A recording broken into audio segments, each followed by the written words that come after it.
Ne mets pas foi à ce que l'on a déterminé pour ta vie, car la parole de Dieu est au-dessus de la parole des hommes. Ne mets pas foi à la taille de la main des hommes, car la main de Dieu est élevée au-dessus de la main des hommes. Car les pensées de l'Éternel sont élevées au-dessus de nos pensées, de même que ses voies sont élevées au-dessus de nos voies. Donc ne limite pas la main de ton Dieu, car Dieu n'est pas limité par ta situation. Ne vous faites pas de soucis de ce qui ne peut pas ajouter un seul jour à votre existence, car la mort est la plus grande humiliation. La mort est le meilleur conseil que je connaisse. Le piège est éviter de penser que vous devez perdre quelque chose sur la terre. Vous n'avez rien apporté, alors vous ne pouvez rien emporter.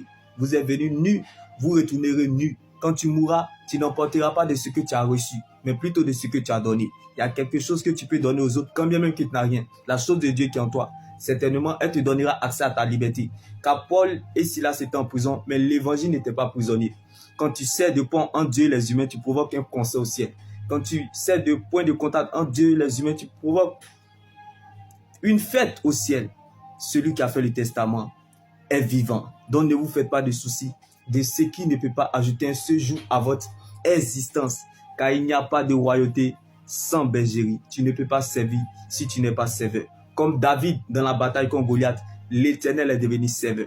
C'est par le sens du sacrifice pour les autres qu'on devient roi. Si tu fais de la parole de Dieu ton roi, tu deviendras sa reine comme Esther.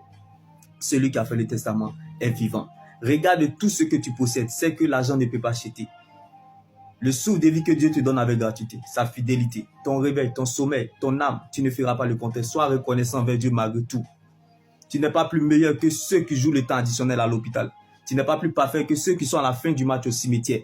Si l'argent, la réussite, le succès, les voyages, les grandes maisons, les grandes voitures, le mariage peuvent réveiller un cadavre au cimetière, c'est que plaît sur ta situation. Tant que ce qu'on dit sur toi, tant que ce qu'on pense sur toi ne peut pas réveiller un cadavre au cimetière, marche avec fierté et avance malgré tout. Malgré l'incertitude, avance. Malgré la confusion, avance. Malgré la désolation, avance. Car celui qui a fait le testament est vivant, bien-aimé.